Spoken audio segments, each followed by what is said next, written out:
टाठो बच्चों आज परो 8वीं जमात सुन सबक मानसर आज 2 सितंबर तारीख मानसर जमुक मर मोंद सर जम शहर पे मशरकस कुन 59 किलोमीटर दूर यह थदन बालन हज खोन मज कुदरतुक शाहकार जेचर दून मील तो खजर ओड मील सनर युद वे ज्यादा अत कह तो मगर तोत अत मज बज बज गाड़ जन छाल मारान तो छप छरिस गो इत तुम छपल साजन गिंदान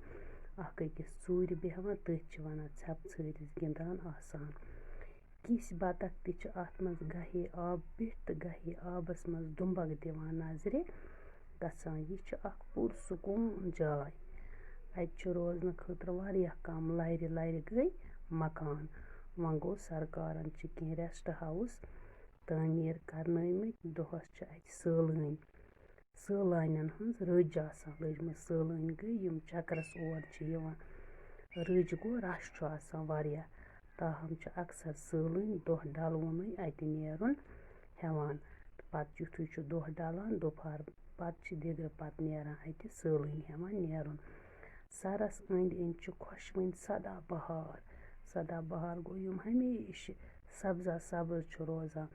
कुल तो पोश चमन नखे मिन मारन हज पनाह गाह बे पनाह गाह गो रोजन जाय अत पनाह गाहस मज मोर तीतर तो बाकी जंगली जानवर ते रचन सैलान सड़क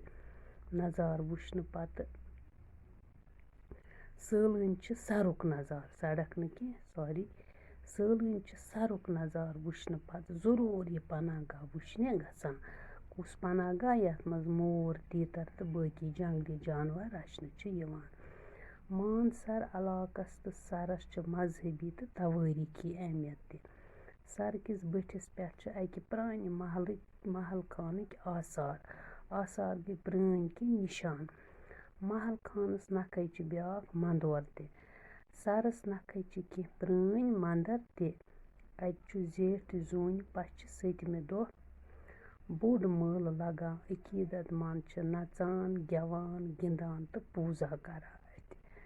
सरस अंद अंद गत दिन ताजकार नेत्र ग्राहकन हंद बापत रुत शोगोन मान दपान यमन हसा ताज नेत्र गो खानदर यम नेत्र ग्राहकन गो यमन खानदर आस कोरमुत तो तिहुंद हसा जान शोगोन अगर अत सरस अंद अंद गत दिन गत गो अंद अंद फेरन पत काल मानसरस अंद पक इलाकस नीलपोर नाव ओसमुत मानसर अंद अंद अत इलाक ब्रोह काल पकमि जमान अत ओसमुत नीलपोर नाव अत सरस अकि नखे रोजन वल लूक हरगह न हिरास करन तेल गि ओलूद दपान अगर नसा अत लूक हिरास करन